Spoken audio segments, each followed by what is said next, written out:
اتأكد دايمًا إن ربنا لو كاتب لك حاجة، فأكيد ربنا كاتب لك الخير، لإن في الأول وفي الآخر ربنا عمره ما بيجيب حاجة وحشة ليك، وحتى لو بدايتك صعبة، فالبداية الصعبة دي هي بداية للمجد والسعي بتاعك، وده فعلًا اللي عمله معشوق الجماهير محمد أبو تريكة، اللي بدايته كانت إلى حدٍ ما صعبة شوية، ولكن الصعب ده هو اللي خلّاه يحفر اسمه في تاريخ النادي الأهلي. اتولد محمد أبو تريكة بتاريخ 7 نوفمبر عام 1978، اتولد في قرية ناهية في مدينة الجيزة، وعكس لعيبة كورة كتير ما كمّلتش تعليمها، إلا إن محمد أبو تريكة كمّل تعليمه لغاية الآخر، واتخرّج من كلية الآداب قسم التاريخ من جامعة القاهرة. ومن وهو صغير بيحب يسعى ويشتغل، لدرجة إن هو اشتغل في سِن صغير جدًا في مصنع لنقل الطوب مع عمه، والشغل الصعب ده اللي كان بيشتغله من وهو صغير ده ساهم بشكل كبير جدًا في قوته البنيانية اللي زادت بشكل كبير وعضلاته تقوى. كان دايمًا بيحب يلعب في الشارع مع أصحابه، ودايمًا كان بيستنى شهر رمضان من السنة للسنة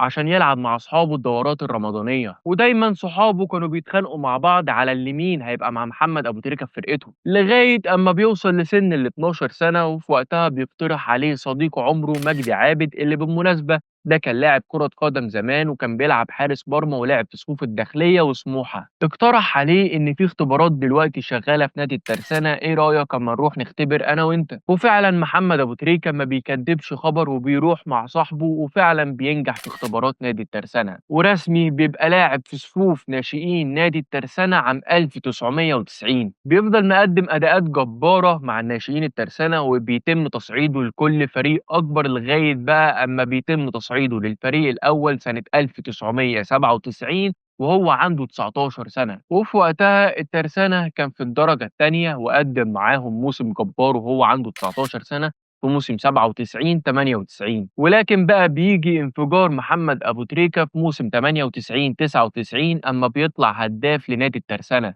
أمّا عن موسم 99، 2000 فده كان موسم جبار جدًا، أمّا قدر محمد أبو تريكة إن هو يصعّد نادي الترسانة للدرجة الأولى أو الدوري الممتاز، وكمان يبقى هداف دوري المظالم ب23 هدف. وفي أول موسم ليه في الممتاز مع نادي الترسانة موسم 2000، 2001 قدر إن هو يسجّل 6 أهداف، لأ وكمان يساهم بحوالي 11 هدف مع زميله مهند البوشي، اللي كان واحد من مهاجمين نادي الترسانة في وقتها، وبالمناسبة هو كان لاعب سوري، وهُم الاتنين خلّوا نادي الترسانة ينهي الموسم في المركز ال11 بحوالي 27 نقطة. أمّا عن أسعد لحظات محمد أبو تريكة في الموسم ده، هي لحظة إعلان كابتن محمود الجوهري قايمة منتخب مصر، وفيها محمد أبو تريكة في أول معسكر ليه مع المنتخب، وفي وقتها أبو تريكة ما كانش مصدق نفسه إن هو قدر يلعب في صفوف منتخب مصر من نادي الترسانة. أداء محمد أبو تريكة كان بيتحسن موسم عن موسم، في موسم 2001، 2002 قدر إن هو يسجل 7 أهداف مع نادي الترسانة، لأ وقدر كمان بشكل كبير جدًا إن هو ينهي الموسم ده مع نادي الترسانة في المركز التامن في بطولة الدوري. موسم 2002، 2003 بيقدر محمد أبو تريكة إن هو يسجل 11 هدف مع نادي الترسانة،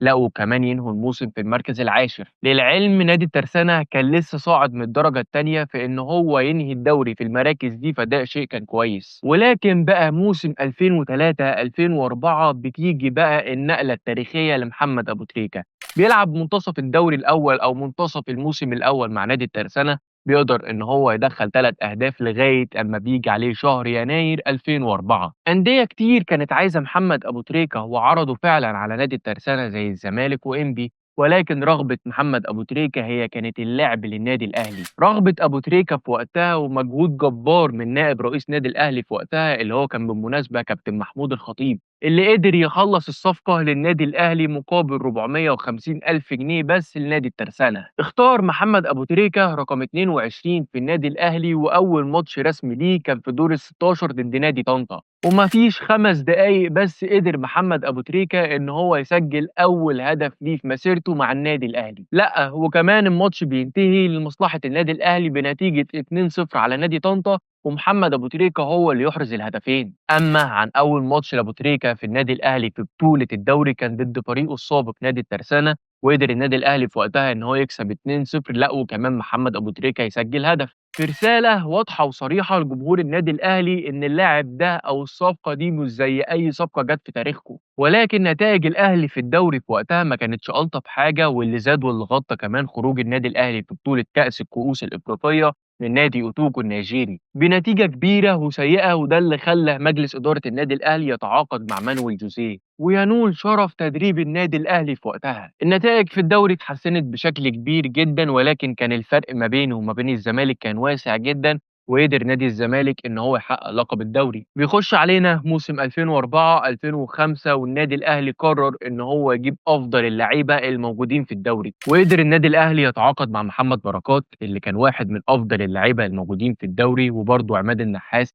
اللي كان واحد من أحسن اللعيبة اللي موجودة في الدوري، وكمان إسلام الشاطر. وتم تصعيد عماد متعب من الناشئين وكمان أسامة حسني، واللعيبة دي قدرت مع أبو تريكة إن هي تحقق السعادة لجمهور النادي الأهلي في الموسم ده، وساهموا بشكل كبير جدًا في رجوع لقب الدوري للنادي الأهلي بعد مرور 4 سنوات بدون الفوز باللقب. لأ وكمان قدروا إن هم يكسبوا لقب دوري أبطال أفريقيا من نادي النجم الساحلي، وقدر كمان أبو تريكة إن هو يسجل هدف. وبالمناسبة الماتش ده خلص 0-0 في تونس، وقدر النادي الأهلي إن هو يكسب هنا في استاد الكلية الحربية 3-0. وبالمناسبة في الموسم ده النادي الأهلي أنهى الدوري بفارق 31 بونت عن المركز التاني أو أقرب منافس ليه اللي كان في وقتها نادي إنبي. وسبحان الله الخير كان مفتوح لمحمد أبو تريكة، وقدر في الموسم ده إن هو يحرز أول هدف دولي ليه مع منتخب مصر ضد توباجو. ونخش على أهم موسم في تاريخ أبو تريكة من وجهة نظري وفي مسيرته، موسم 2005، 2006 اللي قدر أبو تريكة مع النادي الأهلي يحقق لقب الدوري، وقدر كمان إن هو يحقق لقب الكاس بثنائية محلية مع النادي الأهلي. أبو تريكة بيخش على أهم ماتش ليه في مسيرته، وهو ماتش نهائي دوري أبطال أفريقيا ضد الصفاقسي التونسي. ولكن الحلو دايمًا ما بيكملش، في خيبة أمل كبيرة جدًا لجمهور النادي الأهلي الماتش الذهاب الأول اللي كان في استاد القاهرة بينتهي 1-1.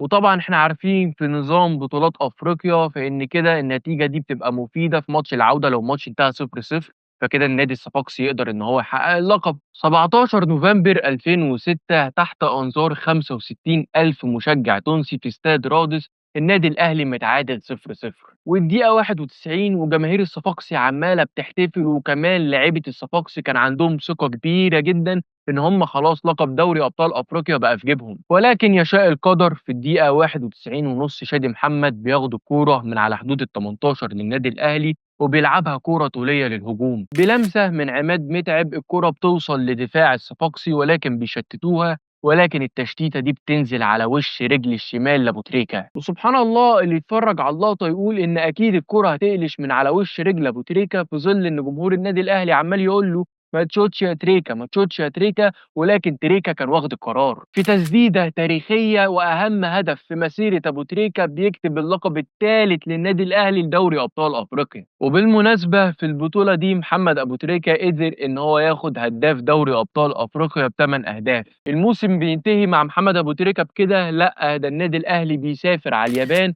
عشان يلعب بطولة كأس العالم للأندية، وفي أول ماتش للنادي الأهلي ضد نادي أوكلاند سيتي قدر إن هو يكسب 2-1. فلافيو دخل جون ومحمد أبو تريكة دخل الجون التاني. أما عن الماتش التاني فهو كان في نصف النهائي ضد نادي انترناسيونال البرازيلي، ولكن النادي الأهلي خسروا منهم 2-0. والماتش التالت ضد نادي كلوب أمريكا اللي بالمناسبة هو نادي مكسيكي، قدر النادي الأهلي إن هو يكسبهم 2-1، والهدفين يدخلهم محمد أبو تريكة، هدف من فاول عالمي والهدف التاني من لعبة جماعية رائعة. وبكده بيقدر محمد أبو تريكة إن هو يجيب الميدالية البرونزية للاعيبة النادي الأهلي وللنادي الأهلي ذات نفسه. ومش ببالغ إن أنا بقول لك محمد أبو تريكة هو اللي يجيب لهم الميدالية البرونزية، لأن هو في نهاية البطولة قدر إن هو ياخد لقب هداف البطولة ب3 أهداف كأول مصري يقدر يحقق الإنجاز الفردي ده. وبس كده أبقى كده خلصت لك قصتي مع معشوق الجماهير والنادي الأهلي.